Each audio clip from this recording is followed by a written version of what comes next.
Good morning. How are you this morning? I hope all of you guys are doing well. And nothing much happened, but still, my wife is working at the hospital, and then still she has a lot of trouble with COVID patients. But anyway, I think that we have to live with the COVID right now. So I think so. I don't know whether there is a really solution, but like a flu, and we gotta be careful and take care of ourselves. But still, a lot of people are struggling with. So we gotta know, and we gotta be careful. And I don't know what's going on your mind, but still, we already started a new year, and then almost 2/3 of the month is going on, passing. So it's a time to look into ourselves and think about my resolution, how it goes, and then I think I try to read some of the articles and books, but still behind. I always say, I gotta go back.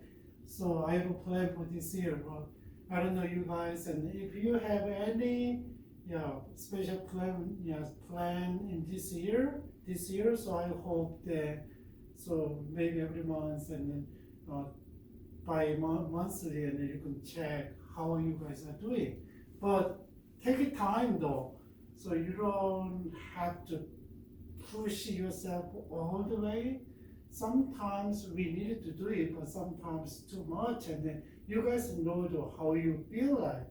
So you can do more and you can push it a little bit more, but if you're doing too much, and then take a time and just sit back, and 1 day, 2 days, and then try to recuperate yourself and then go back. So I hope so your plan is your plan is accomplished this year, and then you have a really blessed year. And we've been talking about evangelism and outreach, and then last week we sort of theological, historical aspect of the evangelism, and then God still is working in generation to generations, regardless of the human's conditions and environment, but still kind of God's church God has made opportunities, and then raises people and try to engage evangelism and proclaim the gospel to the people, right? A lot of different way. So maybe individually, maybe group stuff, and maybe big conference, and maybe a big evangelism event. And nowadays it's like harvest crusade every year in Anaheim. So let's see how it goes, and then but still, a lot of people are unknown who they are and what they are doing, but still through them God can make evangelism advance for His kingdom, right? And today we're gonna talk about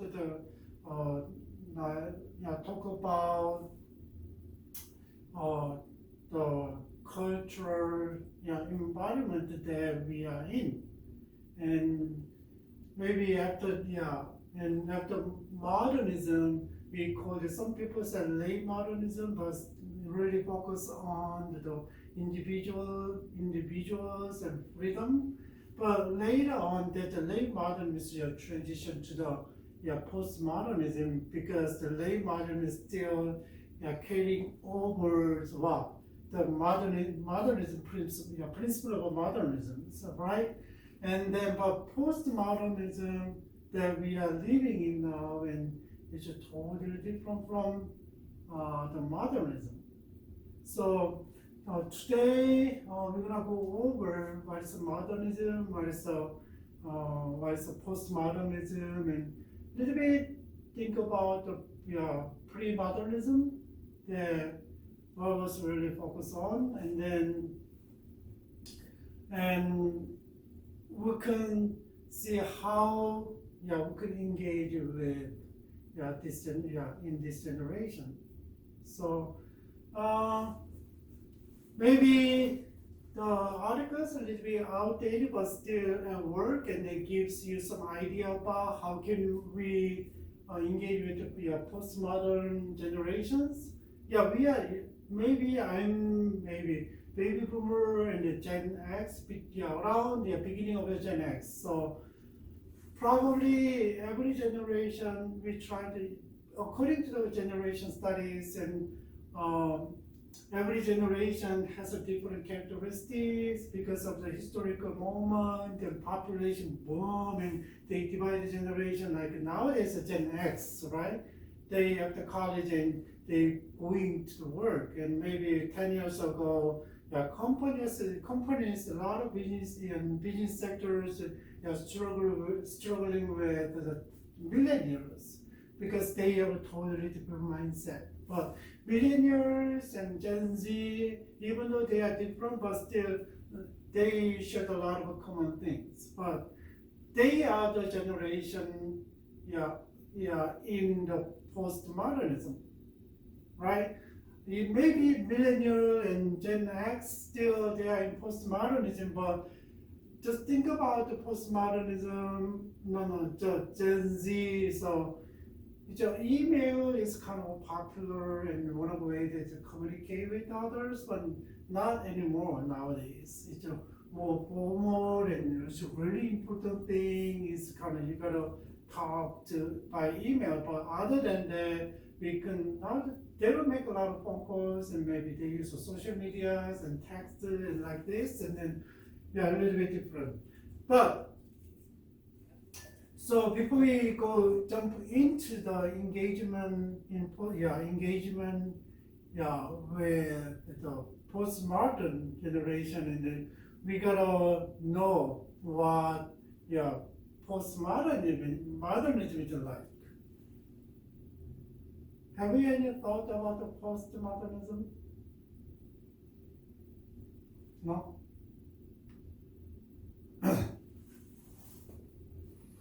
What about before we go in, think about the pre-modernism. What is the pre-modernism? The modernism is really, really draw the line between the pre-modernism and modernism. Yes, after French Revolution and the Enlightenment movement and the French Revolution and coming up, and then they really see that the world is different.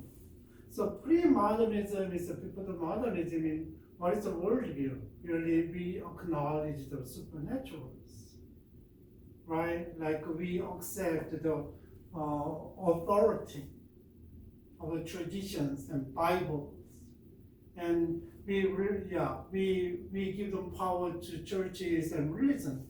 But that is like that. But modernism, we cannot see it, and no, not anymore. We cannot prove it by the empiricism, scientific method, and then we cannot say that's the truth.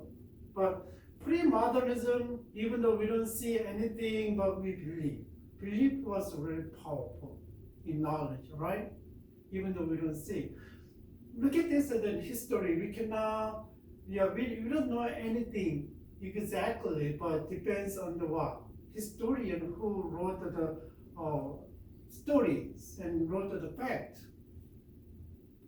How can we say that's the truth? Sometimes historian has their own perspective and their own assumptions, and based on that they write the event. Something is not important, but they really emphasize it.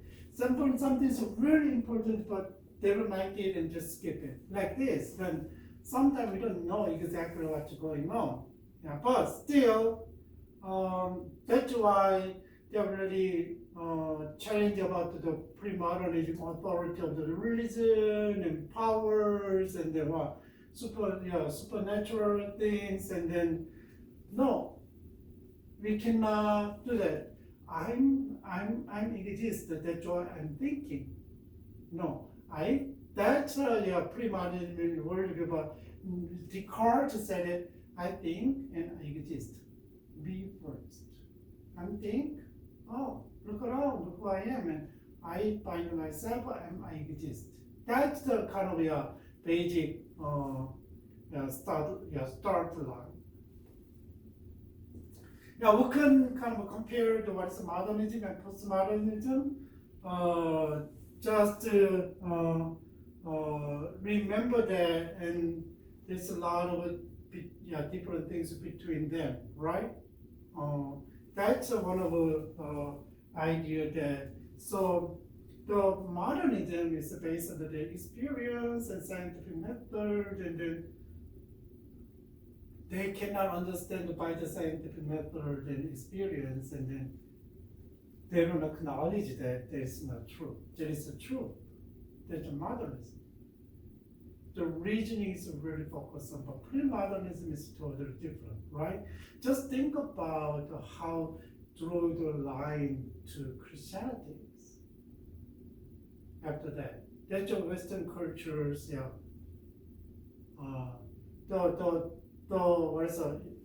the modernism really, still influential in Western culture, in Western cultures, and then but nowadays, and then another philosophical, kind of a trend and came out, and philosophy and came out, and then kind of upside down their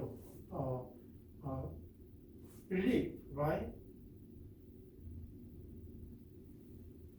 And then if you are interested, and then I some research about kind of give you a simple understanding about what is a postmodernism, and it's a lot of different.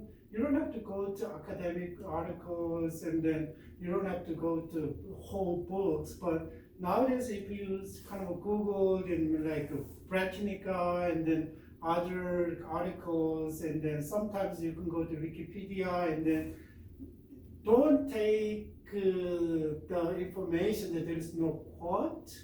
Usually, you gotta see if you see the Wikipedia, and then try to see always a quote, and then you gotta see what is it from, and then it's from the credible resources, and then you can take it. Otherwise, don't take it. Right? Sometimes it's not information. We cannot say that, but we gotta make sure that the information is clear and based on the other kind of research, scholarly resources, right? And if you are really interested, and then you can go to Britannica, and I look it up, and a pretty good summary about the postmodernism. So I wrote it here around eight kind of the basic assumption of the postmodernism, and then but I found out that so you already got in your class note, and it's overlapped, and then so I'm gonna give you more understanding, and then you can maybe see, and then philosopher Brian Duignan, and then Duignan, he's kind of wrote about the articles about the postmodernism, so you could see in the Britannica Encyclopedia, right? And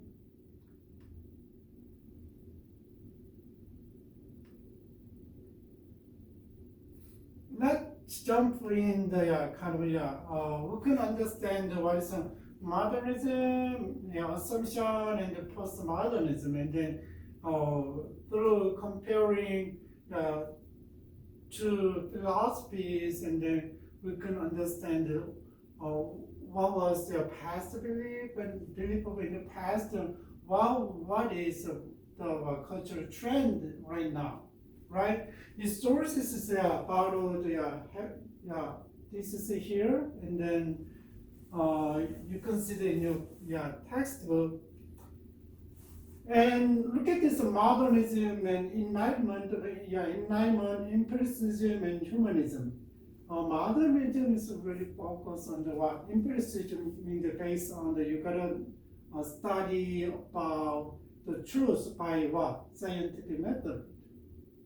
You cannot show the evidence by the scientific method, and then you cannot sense the what the knowledge and science by the scientific method, and then they said no, it's not, it's myth, it's not true.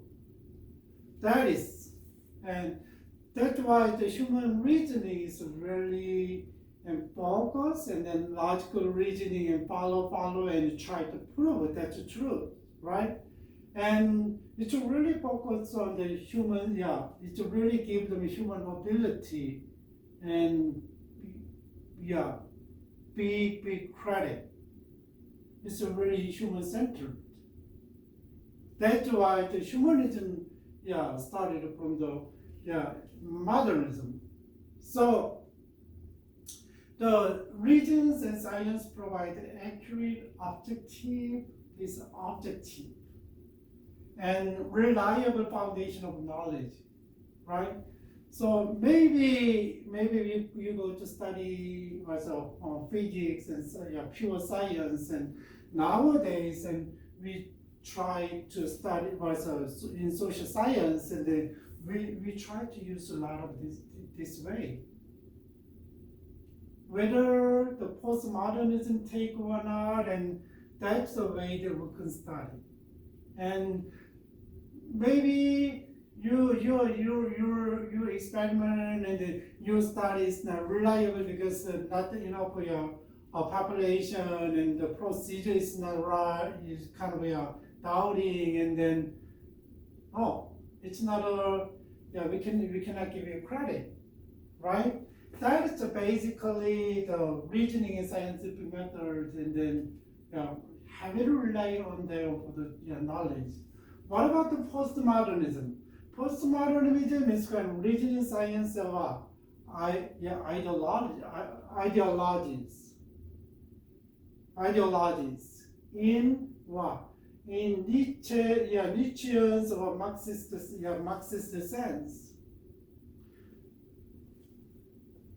What is that one? Nietzsche, he really come against the religious authority. We don't need it. We are free from the religious authority. That's Nietzsche and Nietzsche and Marxist really heavily on the visible and material things.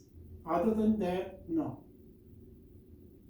So postmodernism, and then see the modernist perspective like this. That's their ideologies. And simply be created by them. That the reasoning and science, that's the way we can understand the world, that's truth. That is created by the what? Man. Just think about the modernism, challenges to authoritative religious authority, but the postmodernism is a challenge to what? Modernism. Why? No. That's created by man. It's not truth. Who knows? Like agnostics, right? What about the they believe that the region transcends and exists independently of our existential, historical, and cultural context everywhere. The region. And that's why they try to get the universal. And they try to find the truth. So everywhere, the foundation is the reason. Think about it. If you have a different worldview, like modernist worldview, maybe Western society we can communicate in modernism view. But if you go to another tribal culture, and then we cannot communicate with this one. They are totally different way. They have totally different way of life. But even though, compared with the Western society, and they don't develop the science, and they don't develop the like convenient life, all things, and we cannot even know, they are not human being. No way. Even though they don't have scientific language, and they don't have scientific method, and they don't have thorough logical reasoning, they still live in their world. But look at the project of the postmodernism, cultural relativism. There's every culture is different and unique. It's not universal. That's true. But cultural relativism is really different from what we believe in Christianity. And we already said that our base is formed by what? The pre-modernism. But still, we use the logical reasoning to understand the God.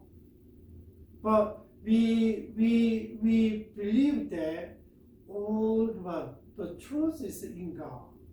There is no other than that, right? But postmodernism is cultural relativism is every culture has different and unique, and they have their own knowledge. So religion itself was specific Western tradition, ideology. It's not universal. Makes sense in logical reasoning, right? And competing with the other traditions, like faith and other culture means of the knowing. Just think about in postmodernism, the modernism one of your perspective. It's not a universal. Maybe competing with the other worldview and views, and then there is a kind of dominant, but still other view of your world is still exists.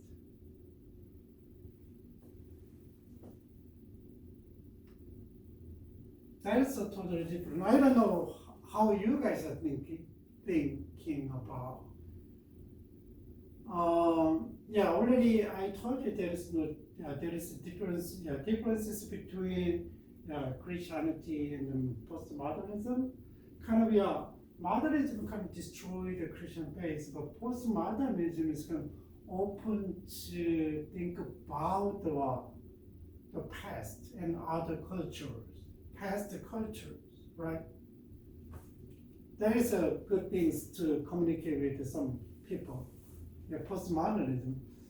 So freedom in the form of a democracy and free markets are the natural extension of a universal truth.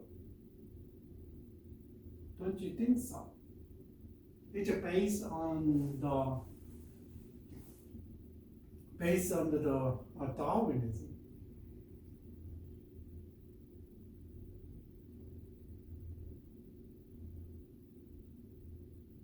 So who can survive? Who can survive? Only strong one can survive in this world. Can you say that democracy? What about monopolies? Who has power? Monetary power and political power and whatever. Who has power try to influence the world, control the world? What about the Tesla?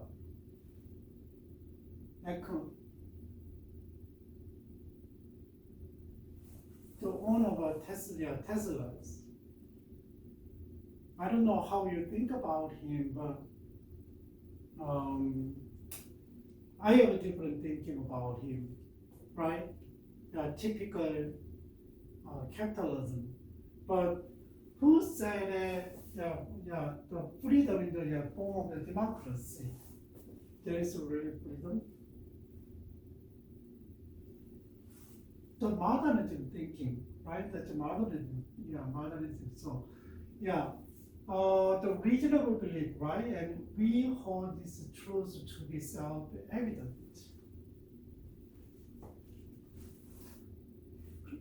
I don't know. It's I live in a capitalist society, and then maybe you guys from the communist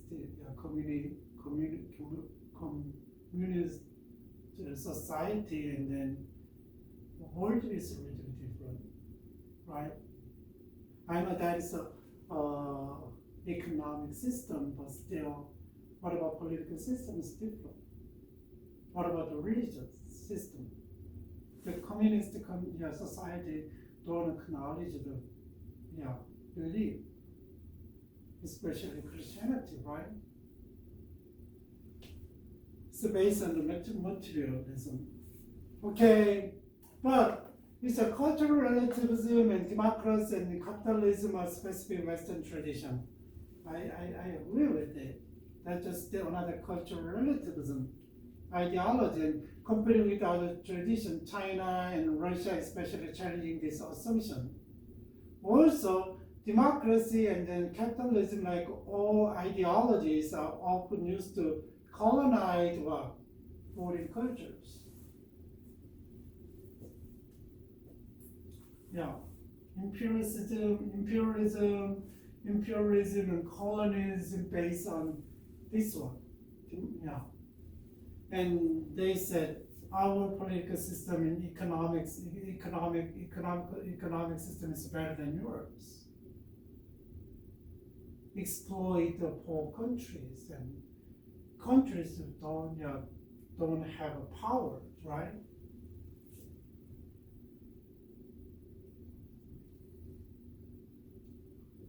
And what about and science is an objective means of understanding of the natural world, and then its application can improve our lives. What about disaster? What about global warming? Where does it come from? That's a consequence of how we develop the society for our convenient and comfortable life, right? But you think so, that's why we gotta really we gotta know that. And nowadays, and then I don't know the people's mind, and then they really worry about the global warming, and but still they use a lot of these disposable things, and but still. People's mind is different, but when they thinking about, and then always because they educated in their way, and they thinking, oh, we gotta do right, but still their life is totally different, right?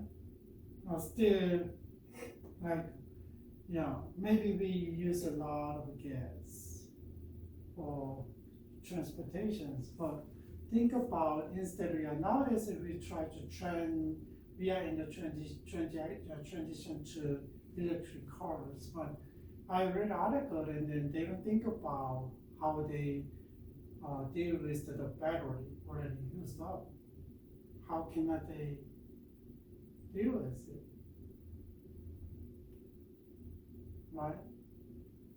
That's the maybe we can develop different things by this is a better way, but it's a harmful another way. But I don't know in overall which one is better, but still because we want to be very convenient life, but we want to be comfortable. We don't want to go back to like Middle Ages, and we don't want to go back to about 200 years 2,000 years ago. We want to be a little bit different. What is the consequences? That is a kind of that's your consequences. That's your ideology. Science is it's not an objective means of understanding the natural world. That science ideology is created by man. the here is a Donald Trump. The concept of the global warming was created by and for the Chinese.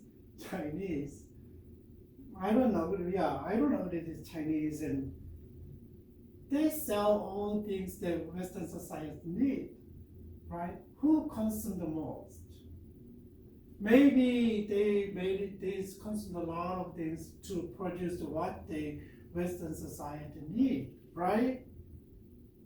But Trump said that the concept of the global warming was created by the Chinese in order to make U.S. manufacturing non-competitive. Can you see that the ideology of the Western society, especially in America? What about this one? And majority of the people have been paid to say that man is causing the climate warming up. They only get the money if they come up with the right result. That one is kind of understandable, right? Russia, Limbaugh.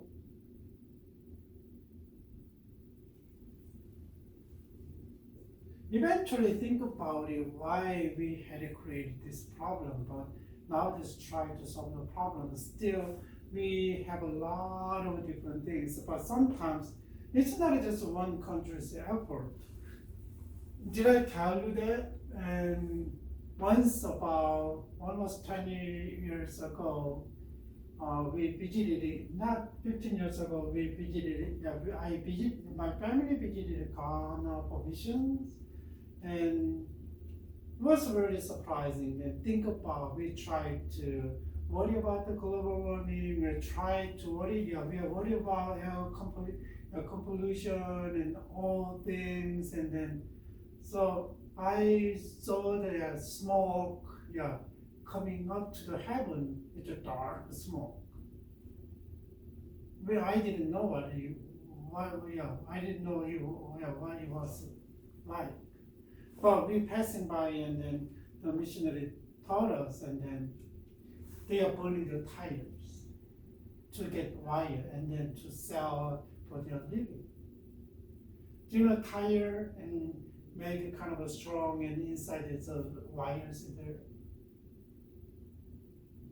They try to get and make big, dark smoke. And on the way to the airport, and then there's no light, and because why? And then the missionary said, in the beginning, there was the light in the street, and there was, but people who really wanna make money, and they cut the wire, and then no more electricity anymore. No more electricity. And then what? They cut the wire and then sell.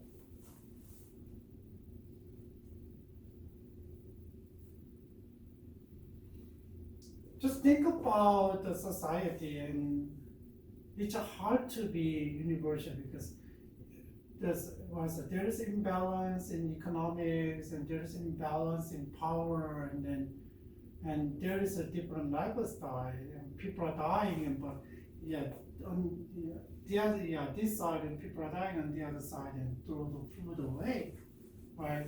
Too much. They don't think about it. And what? Throwing the food, and they have to process, and another make what? Global warming. Make it too much and process and throw all this, making them food and throwing the food, and everything's related.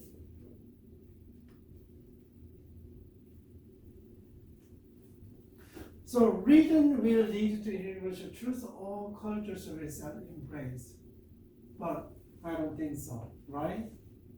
And that's a modernism, that philosophy. We are educated. I'm educated with modernism philosophy. Just think about, still, right? And they wanna keep the one direction, but people think a different way though. no eternal truth, no universal human experience, no universal human right, override narrative of the human progress. Everybody has different story in their situation. There is no universal stuff. People are thinking the way, what about Christianity? It's hard to communicate with them.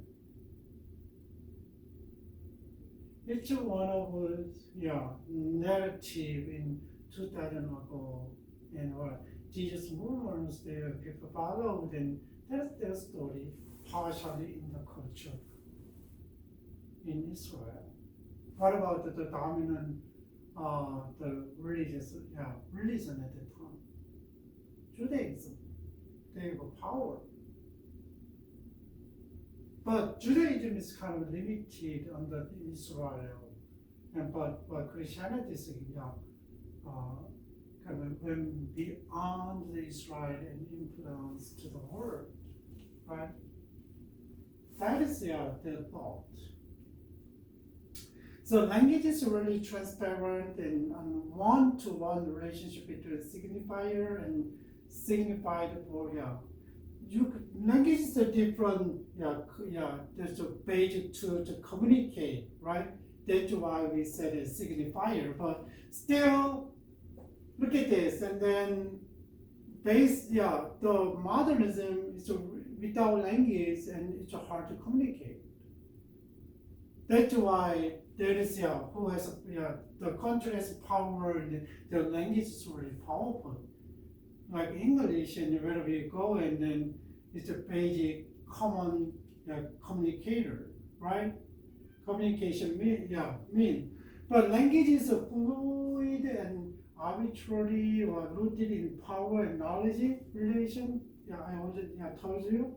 But meaning is fluid, change, and arbitrary. So meaning is eventually the meaning is messy.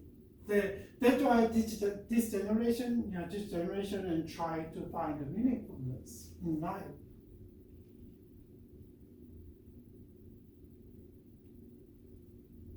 That is they see. So language is not a transcendent, transparent and signifier. So fluid and go this way and this way can be changed, right? Arbitrary, it's not a fixed one. What about this? In summary, in sum, the truth is independent of the human consciousness, and they can be known through the application of the reason. That is the basic. That's why they try to find the truth. There is, but in some, truth may exist independent of human consciousness, but there is no objective means of nailing it down. No, maybe there is, but it's hard to find which one is the truth, because what's a cultural relativism, right?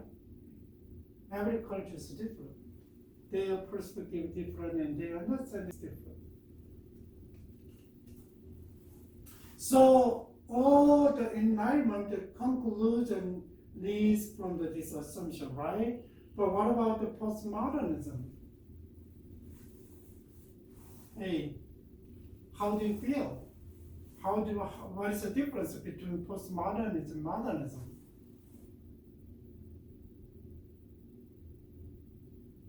What do you think yourself? You belong to maybe my older generations of this, maybe young generations, and then just this. How can you communicate with in your home?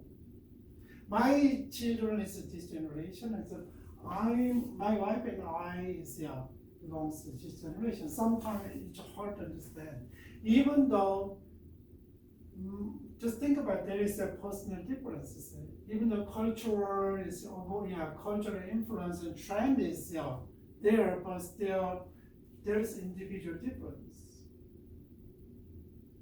It's hard to understand.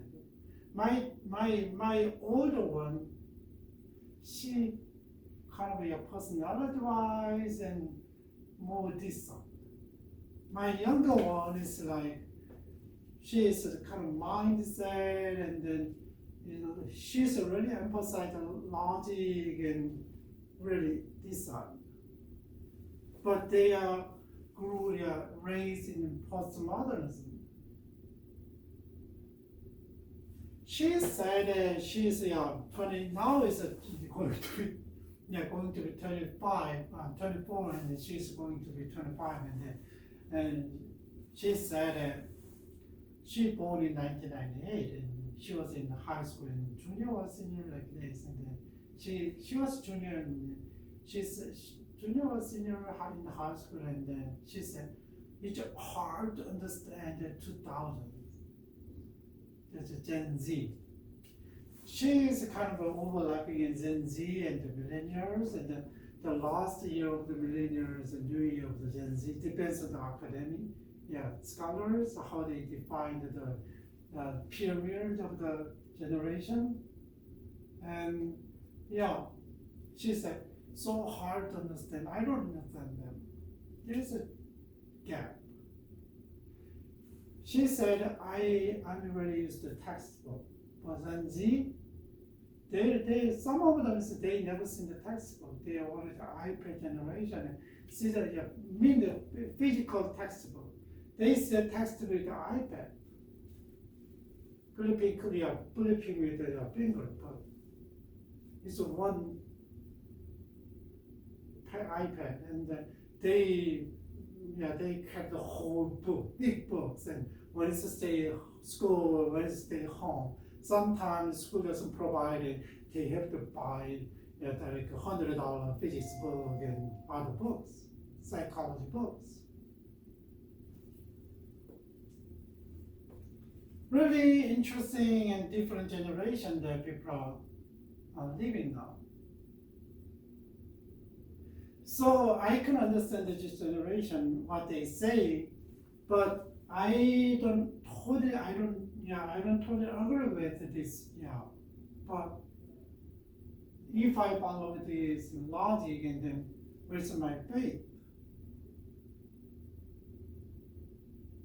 They said, so Bible are full of myth.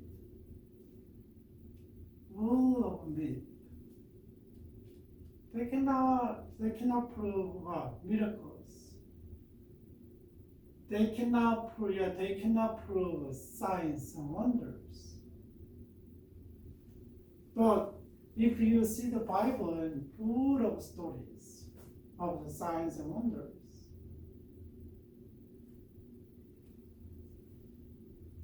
so think about how can we prove it's good? What is the goodness? Right? Maybe how can we prove the consciousness? But try to follow logic, and they have to and find the universal things. But no, depends on the cultural.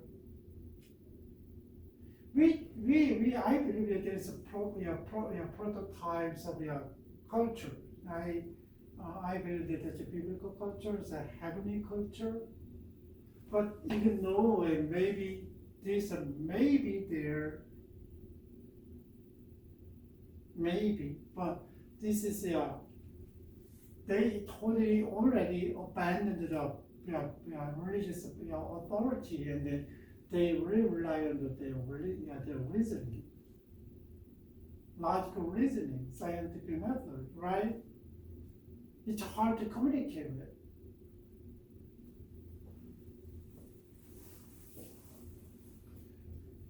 Just think about who you are. So what perspective you have, even though if you are Christian, but still maybe you are different from mine, and my perspective, and then you have a different perspective, and then think about maybe wait on this side and wait on this side, and that's the kind of mixed generation nowadays, and modernism is pretty balanced, but still just think about 50 and 60s, and then they are the Zen, in the beginning of Gen Z, and what about baby boomers? Totally based on this one, right? It's hard to communicate.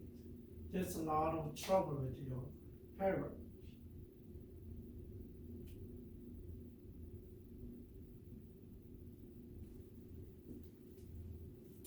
But young generation still just think about immigrant, families, and still, I don't know, and mostly like from the Africa and from the Asian countries and other and except from the European countries and from other countries, still their worldview is really different.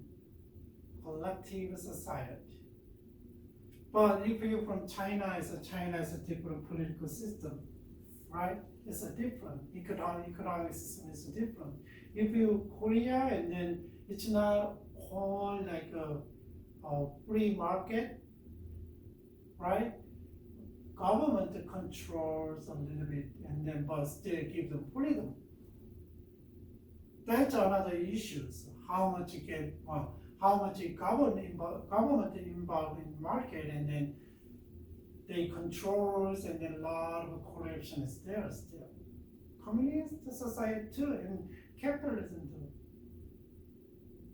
There is no any ideal and ideal, and we cannot say which one is good. That our culture we are living in, we had the political and economic system, and then what about our prototype from the Bible?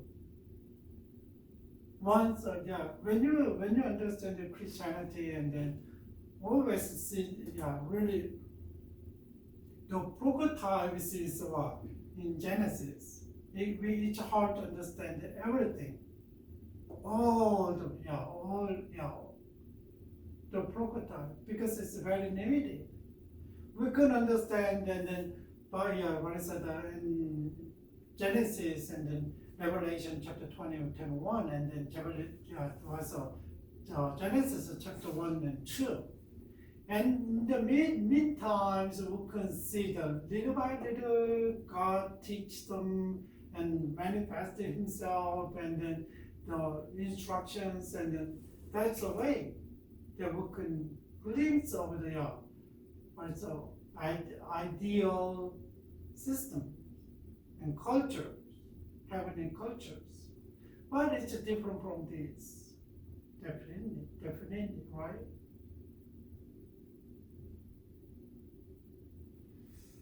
So, even though we live in postmodern, modern, period and culture, and then always we gotta know that what is the biblical cultures. Don't make equal the biblical culture and the Western culture. Western culture is like as a postmodern, one of the ideology that they created based on what? Based on the modernism.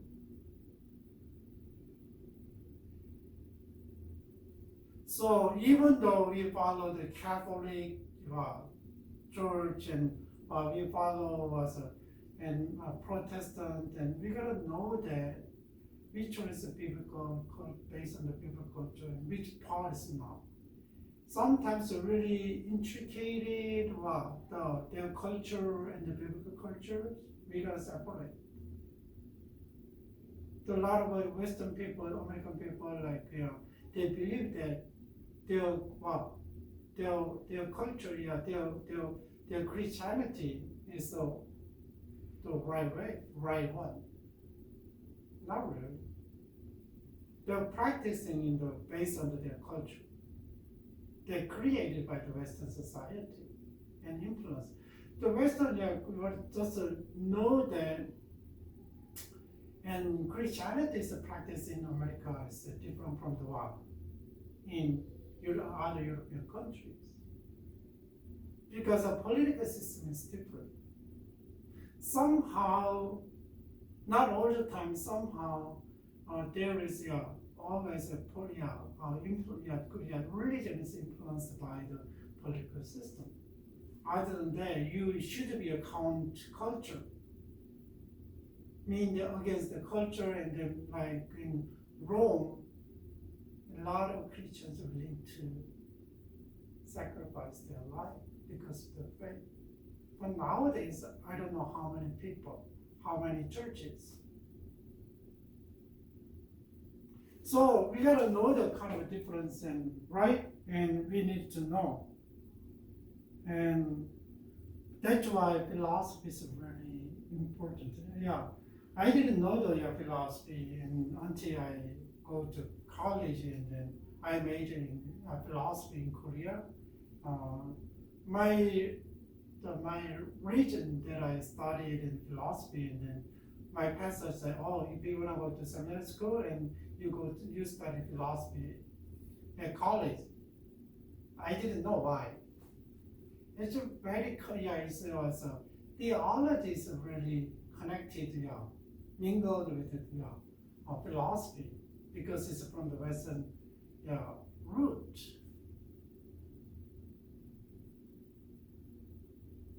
But why I'm studying, and I know the power of philosophy, but I didn't know how influential, like our faith, on our faith, how influential. I'm getting older and older, and read more and see, understand the world more, and what I consider the power of philosophy, whether it's against the Christianity or it's a favor of Christianity. And there is a look at this, what is a philosophy? It's from the started from the beginning, and there's a root, Plato and what Aristotle. That's the basic. And before the Aristotle, and there is kind of trying to understand the world, right? Some of them is like Plato, and like something's kind of above our world, right? But some of them try to understand it based on the material. So Marxism is not new. When you see, when you study the philosophy, it's not new, right? But because of the society at the time, there was really makes it powerful and influential on right now too. What about the critical theory? I don't mean that that's not true, but still, influential on the research and one of our academy, right? Research about the political powers and injustice and imbalance of power, all kind of stuff. And then study and then try to challenge. That's a humanistic. It's not based on our faith. But think about why. If you know that you know that the whole things, it's hard to talk to people, right? Think about BLM, think about nowadays, instead of here attacking on the black people, and it's a tool, nowadays it's toward to Asian people. There is kind of conflict among, between the Asians and blacks, and between the Latinos and Asians, and there is conflict between the Latinos and blacks, and there's a racial issues, except the white. Of course, there's racial issues. Who's superior than other race? I don't believe that, because the Bible said that there is no equality, there is no partiality, and there is no inequality. Everybody's same, and created created by the image of God. That's a basic human dignity. Depends on the ability, socio-economic ability, regardless of the human is what? Human itself and respected by that. Yeah, created by the image of God, in the image of God. There is a human basic dignity, but just think about society controlled by power and economic, other power and political power, and then a lot of human beings are sacrificed by the power. That's why. But some of them is really resisted, but some of them not just right on the power. Sometimes religion is kind of had a piggyback on the power. That's why they get along very well. They don't think about the biblical cultures, what Bible said, right? And prophetic speech. There is no prophetic like a prophet who speak out to the people, right? Or kings and people who are doing the injustice. But nowadays, I don't know how many churches are doing spoke out the injustice.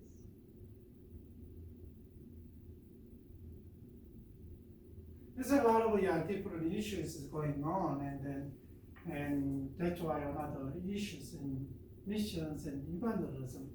But how you guys weigh on and was the environment and gospel, right? That is another issue. So I don't want to talk about it. And then here is more in the existence of a stable and current self, independent of a culture and society. This is a self. It's a humanism. But self is a myth and largely a composite of the one of society, social experience and cultural context. Makes sense to me. So think about how you form yourself based on your society from the childhood, right? That's why they have a totally different worldview and understanding of themselves.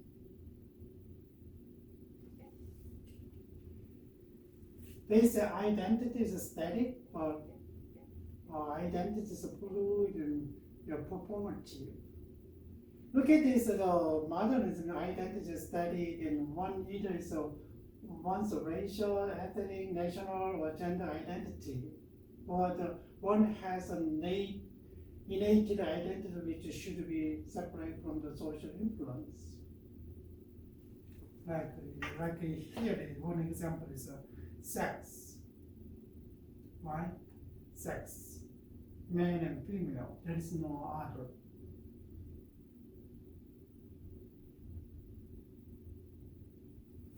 Look at this. There is not true definition of self or even gender. We prone identity as a mask or perform ourselves exactly as to actors on a stage. I feel like this went too far, right? Nowadays, and then when baby's born and don't mark on sex.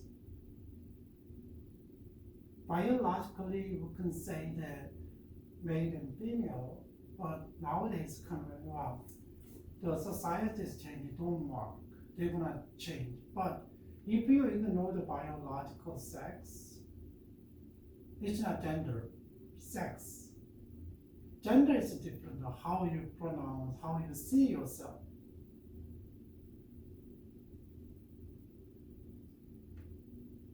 But this generation is like nowadays, and they push to the end and make society chaotic. I don't know how you see yourself, how you pronounce yourself. And gender is like, maybe, yeah, but pronouns is a little bit different. How you pronounce yourself. There is they, because you can pronounce both man and woman, and sometimes gender is like hetero and homosexual. Homosexual is different.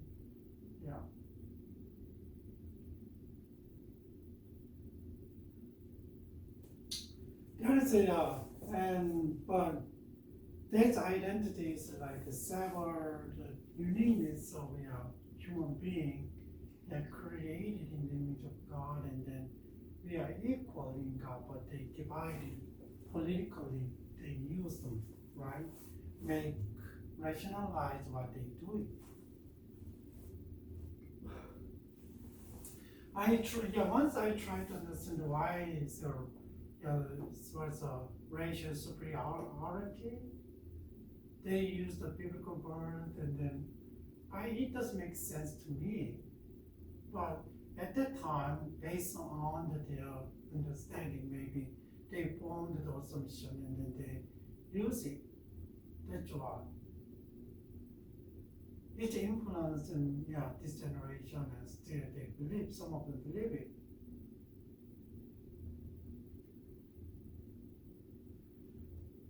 What about the modernist feminism?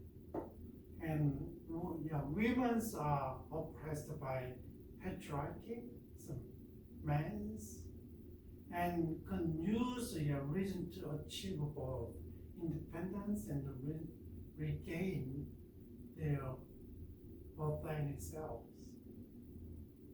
Oppressed by the patriarchal society, power. It's already man has power and control to society. What about the postmodernism, feminism? The categories male and female, masculine and feminine are themselves culturally constructed. Culturally constructed. And or in ideology. Maybe we divided and then we try to challenge about authority, to the authority. Maybe that's why divided and try to have some man, or you see the history and then man-centered society. And I don't know the patriarchal society, and some societies are really rare. I don't know if it's a word to pronounce it like modern, because centered society. There is a word, but I don't remember, right? So gender roles are culturally relative in all culture and context. That one is I don't agree with it, but they do. That's why pronouns is different. So my daughter went to the college, and then she grew up in this area. I live in Seoul, very Asian dominated, right? Predominated. And then so when she went to school, from the preschool to high school, Asian are predominant neighbors, and then my both daughter went to college in East Coast, and then really was a white dominant, Caucasian dominant society in schools. At least Asians around 20%, less than 10 to 20%, and other ethnicities about 670 Caucasian predominant schools. It's totally different. They see the different cultures, right? I'm attending my Caucasian church. Is around 80%, so kind of old, Caucasian dominant, predominant church. Culture is totally different though. even though I feel like I educated by the Western method, and but still, when I see that life is totally different. How they think, how they practice.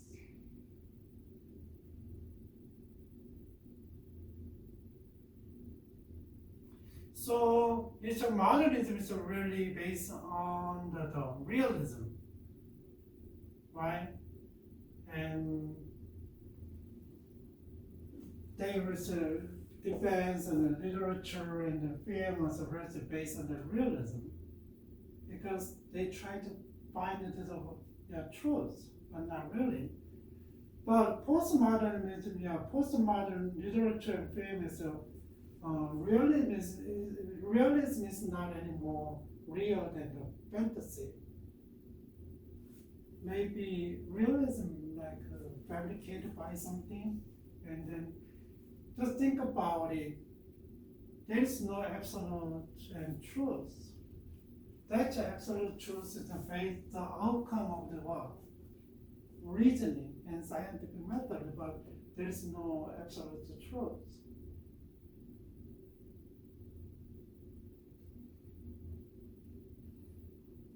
So storytelling should mimic of the based on the Lockean idea of how we experience the natural world, and then he tried to really get free from the religious authority, and then he's the one that really emphasizing experience, right? That's his philosophy. And Hume is like a Locke. John Locke is called as a father of liberalism, and he is most influential thinker in the British.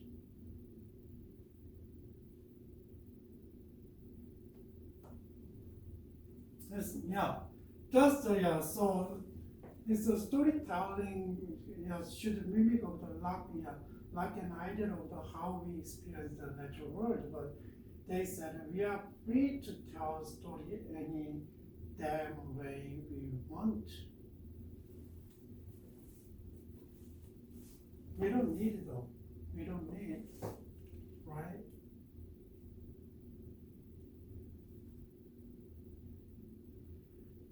Totally different ideology or philosophy exists right now, right? And still Christians a little bit have acknowledged what is the pre-modernism. But baby boomers and then Gen X and before the baby boomers and greater and whatever, and they still stick on this ideology. And then, but like they born is like depends on the scholars, but millennials and Gen G still follow. Gen X is follow this way more, way on this way, but millennials and Gen Z so kind of predominant this philosophy.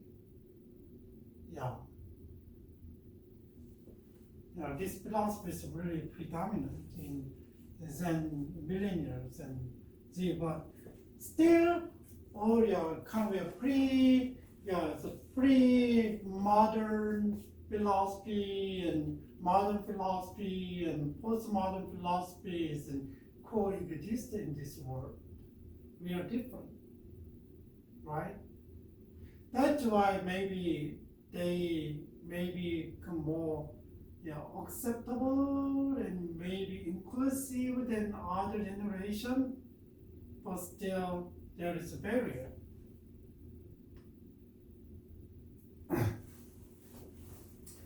Here is kind of a brief glimpse of the postmodern modern world in America, and the kind of religious belief in Americans were absolutely in confusion. Here is kind of statistics about 2 out of 3 adults contend that the choice of one religion based over others irrelevant, because all faiths teach the same basic lessons about life. Can you see that? What are they thinking now? 2/3, around 70%. Maybe they can choose. There is no absolute like Christianity. It's really, that's why it's really exclusive. But think about 20 years ago, 30 years ago, still a lot of people they attending Sunday on church, and then the church is kind of center of their life. It means that a lot of people, and keep that in mind, I mean that live with try to live out with the Bibles, but nowadays no. Less than 30%, and they go to church once a year.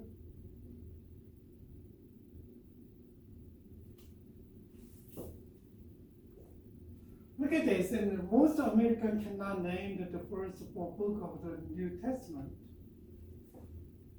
Most Americans.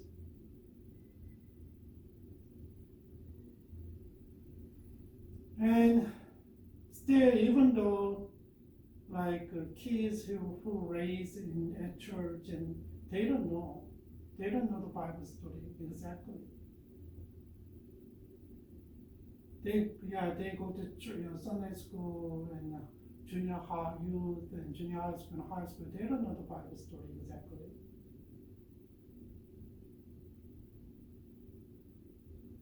Maybe they rely on the Sunday sermons, and they had partial stories and then try to get out of it. They don't just get out of some lessons and preach about their one. That's why they don't know the truth, the story exactly. That's a big hole in Christian education. What about the most who do not know who preached the sermon on the mountain? Do not be attitude. Sermon on the mountain, like love your enemies. Jesus Christ did, right? But most of them do not know who did. Maybe one of the disciples, they think God, they said like this, they don't know who exactly. When non-Christians were asked if they knew why Christians celebrate Easter, and around 40% could not give the accurate answer.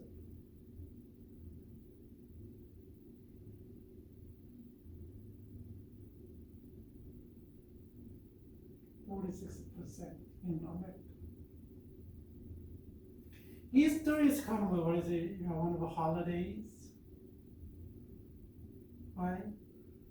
They don't know the reason, but we think about egg huntings and bunnies, and then mean that it's really away from the Christianity and Christian faith. That is the society right now. And then how can we engage in these societies? Maybe a lot of different ways we can do that. And there is like Richard Levers, it's a really classic, and he had tried to explain the Christ and culture, and then Christianity and the world. And one of the perspective of Christ against the culture, and mean that Christianity is against the culture. They cannot be together. This is fallen world, and Christianity is one.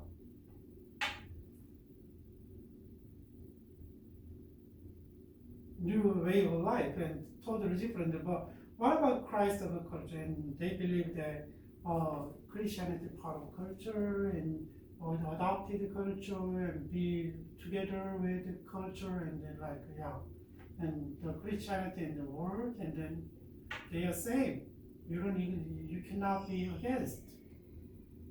It's like liberalism. What about the Christ above culture? So, okay, church, yeah, correct. Christianity above the culture. Just think about the culture. Lordland, right? What about, this is really conservative Christian, fundamental Christians. And what about the Christ culture in paradox?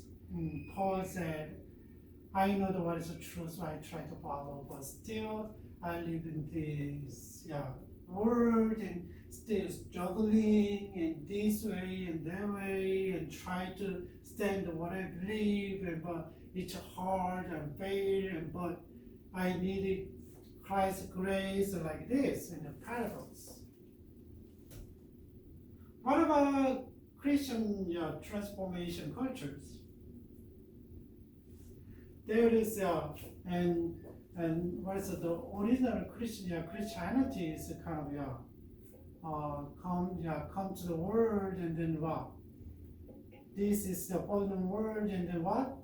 By the we can transfer the culture by our faith, belief. Sometimes, we cannot. That is kind of classical, and eventually you're gonna that is a little bit transforming and then anyway the world in judgment and then what?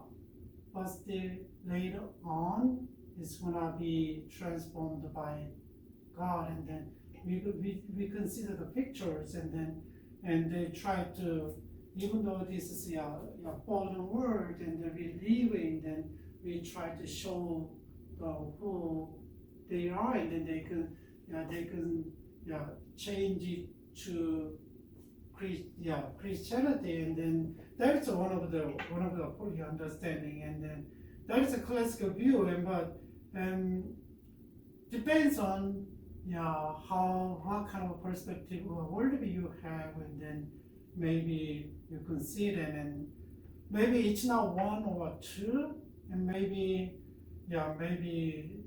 Christ of the culture is like a little bit different from my perspective, and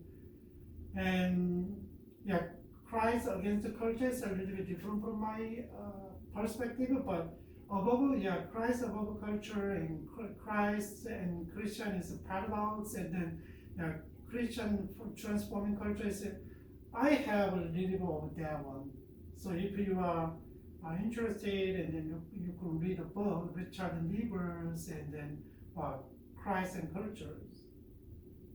Maybe you can see a lot of summaries, and then if you wanna read in detail what he's trying to say, and then you can read the book. It's a really classic. What about Joe Adderley, and then lifestyle evangelism is really famous for that, and then it's similar to the Richard Lieber's perspective, but he really using different word and then down to 4 categories, and this is a rejection, is a withdrawal and isolation from sinners, and okay, I don't want to get along with you, and then totally retrieve from the society, and then approach followed by some monastic movement, versus really fundamental Christians. They have their own kind of community. We don't belong to this secular, and we don't belong to this world. And then what are emergent? The exact opposite response to rejection, the Christians or the church radically identify with the culture, in so to become essentially kind of it's a part of the world. The church is a part of the world, and then we gotta go to the world, immerse as a salt, as a light, salt, right? Prevent the decay, and a light, and shine the shine in the darkness like this.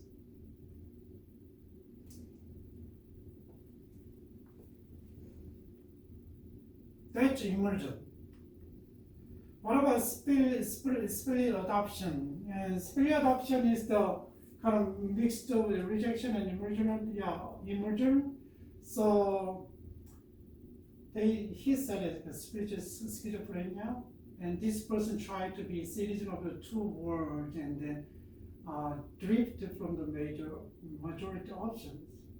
Have two words in my mind. Yeah, maybe on Sunday you can go to church, and then other than that, and then maybe you can go to some Christian meeting and worship. You are Christian, but if you are out in the world, you are the Christian. You are not Christian anymore. That's schizophrenic split. Oh, okay, you got a split. But critical participation is and they believers kind of believers to be spiritually distinct from the world culture, but not socially segregate from it, and just think about we are different, right? But you gotta know the word, and the world is fallen, right? And then the disposition is the most challenging to the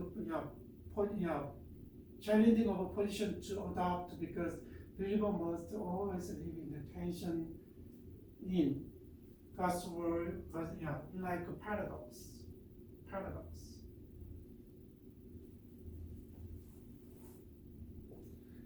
But there is no any transformation, cultural transformation. So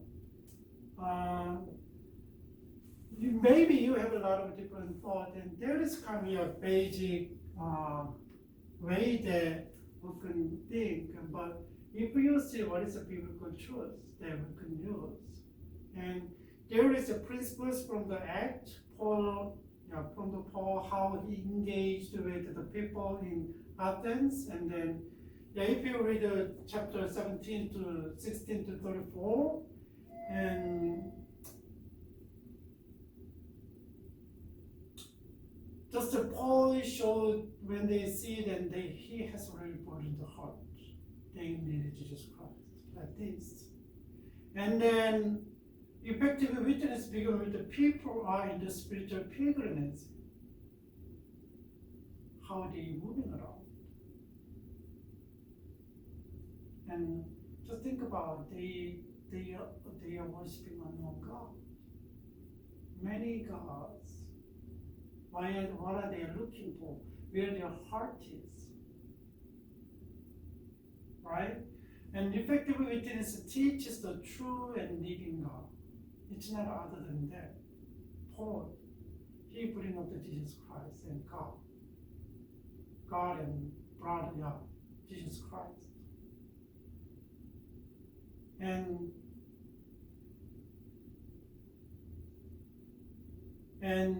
effectively witness people to point to Christ, not other than that. Just think about it, and result and depends on God, and then there is you feel just how can you engage this generation, and then just think about, even though they are different and they need Jesus Christ. Like if we don't have a burdened heart, it's hard to reach out to them. What are they interested in? How they have a pilgrimage of life in terms of spirituality, and how we can get kind of introduce God. How can we point them Jesus Christ, not other than way, and Jesus Christ only way. Right?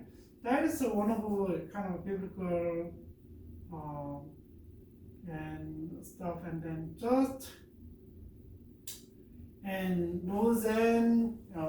Lordland is a evangelical Christian conference, and then they had kind of was evangelism in postmodern societies, and then they have they suggested several ways, and just think about long time ago, really before that, and really focus on the was four spiritual laws, like invented by what and crusade for Christ, and they try to kind of explain for you and just plan and it's a really important thing, the principle, and try to present the gospel, but they said it doesn't work anymore. This law is not. It's kind of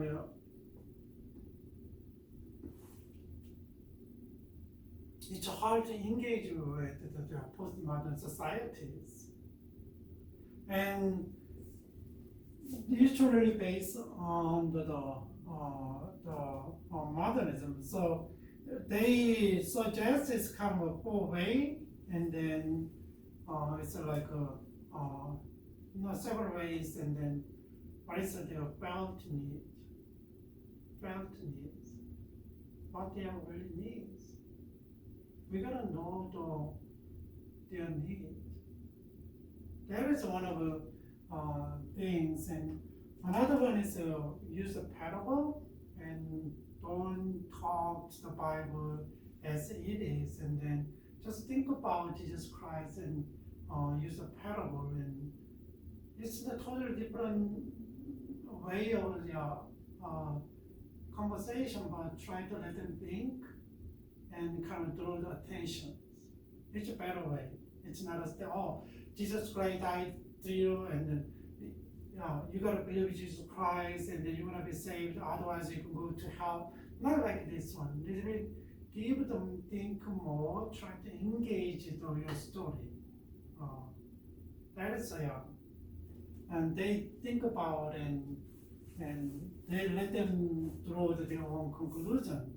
But what about the cartoons? And then studies say that more people came to base using cartoon, and then cartoon is kind of no definite straightforward way that people respond, and so you can see a lot of nowadays they use a lot of animation to share the gospel and stories and veggie tales. I don't know whether you guys are watching. Then that kind of for children's, and sometimes the testimony is more powerful though. If they are thinking about the meaning of life, and then you can try to share and where do you find yourself the meaning of life, like the personal stories. Maybe church room is sometimes if you don't have a relationship with others, and it's not easy. But still, maybe you can think that use the technology and emails, like my generation, but now generation is not that much. And what about screen saviors, designing, and maybe you can not 1 and 2, 3, and then they can use it. That is like 70 around the 72 is for the Gen Z. It's designed for the Gen Z, but still, just think about it's technologies developed and getting it more and more. And nowadays the cultural trend, you can know the cultural trend. How can you do that? But and a lot of let me see. That's at the time, but still, since that time is technology developed and then way further, and a lot of different ways, right? And Instagram, and then you can post on your own blog, and different way that you can share your stories, and maybe group chat, and maybe other things, a lot of people still using the still group discussions and Bible studies and other things. That is at the time is really think about helping. This is helping to engage in coming generations, right?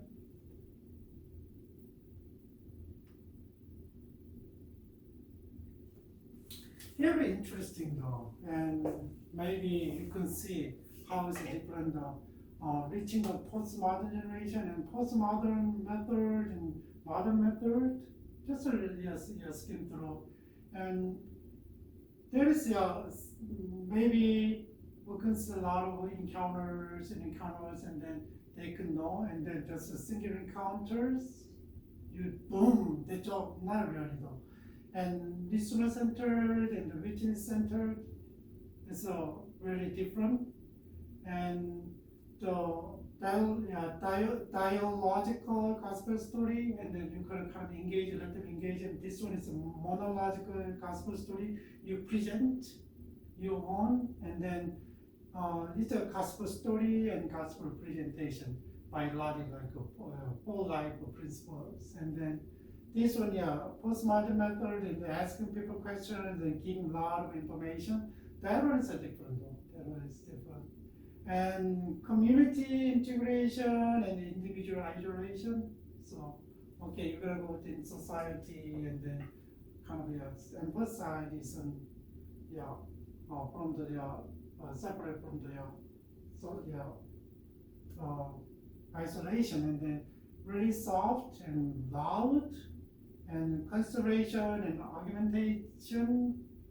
And what about the guided tours and the ticket sales? Okay, you're gonna guide everybody and explain everything, but just sell the ticket and then they're gonna find which one it is.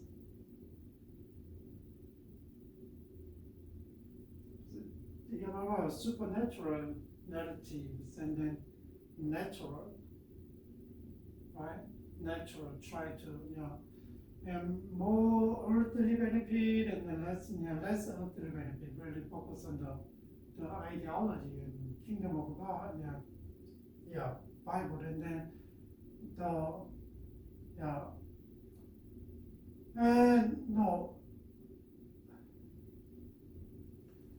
nowadays really like the global warmings, and then at the time, not really think about the modernism is kind of try to understand the basic principle of universal stuff. And then what about the relation validation and evidentiary validation? It makes sense.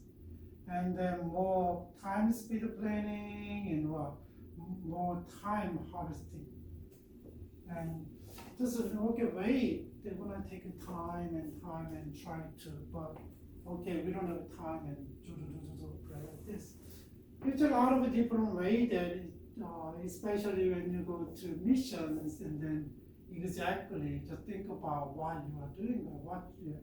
Some new generation churches really focus in that way, and like old generation, like if you go to your ethnic churches, and then like first generation really focus on this way. That's one way though. So I try to see a lot of different material, but how can we kind of engage in postmodern generation? And then one of the Christian magazine, ministry magazine downloaded, one of them is 3 ways, and one of them is belonging before believing. Try to be friend and try to nurture the relationship, and then belong to them, kind of make a intimately make a friend, and then process evangelism. Evangelism is not once, right? Nowadays another definition of process we already need, and then maybe we don't know how long it take, and then let them take the time to process.